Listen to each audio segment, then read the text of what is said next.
नमस्कार दोस्तों। ध्यान की अगली कड़ी में आज हम बात करेंगे वो ऐसा क्यों है।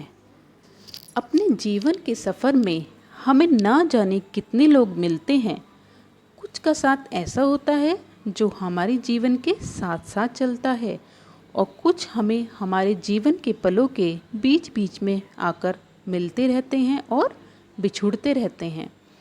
कुछ लोग हमारे मन में इतनी गहरी छाप छोड़ देते हैं कि उनका पल भर का मिलना भी हमें जीवन पर्यंत याद रहता है और किसी का साथ रहना भी हमारे दिल में कोई जगह नहीं बना पाता।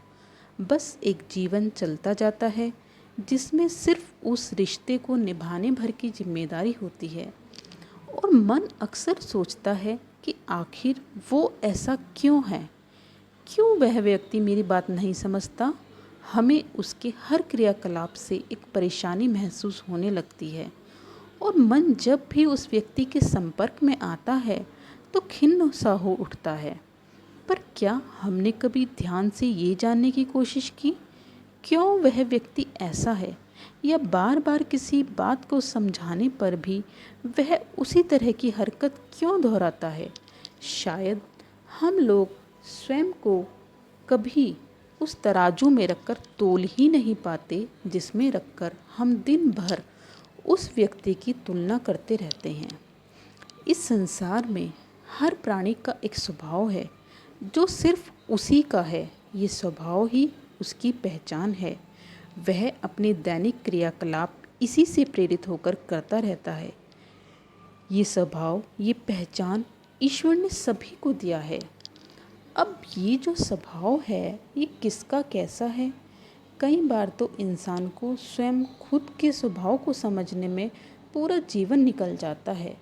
तो फिर हम दूसरों से यह अपेक्षा कैसे रख सकते हैं कि वह हमें समझ जाए, या हमने अपने सामने वाले को खूब समझ लिया है। कोई व्यक्ति अगर आपके मन के अनुरूप क्रियाकलाप नहीं कर रहा हो तो ज़रूरी तो नहीं कि वह भी वैसा ही है जैसा आप उस कार्य को करने की समझ रखते हैं। किसी को अगर किसी एक कार्य को करने में आनंद आता है, ज़रूरी नहीं कि वही कार्य करने में दूसरा व्यक्ति भी उतना ही आनंद लेता हो।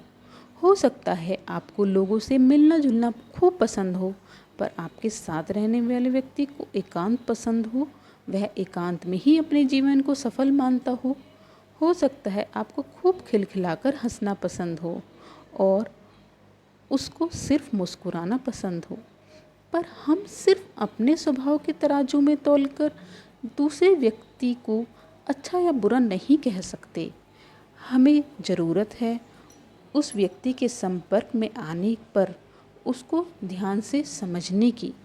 तो फ्रेंड्स, किसी के मन की बात को समझने के लिए हमें अपने हृदय और मन की परतों को खोलना पड़ता है, जहां हम सबसे पहले तो उस व्यक्ति के प्रति कोई तुलनात्मक अध्ययन ना कर रहे हों और सिर्फ उसकी बुराइयों को ना देखकर अगर उस व्यक्ति में एक भी अच्छाई है तो उसको देखने का प्रयास कर रहे हों। उसको ऐसा वातावरण उपलब्ध कराएं कि वह व्यक्ति अपनी बात को कहने में सहज हो सके और तुम पर भरोसा कर सके और शुरुआत हो उस रिश्ते के आनंदमयी सफ़र की। धन्यवाद।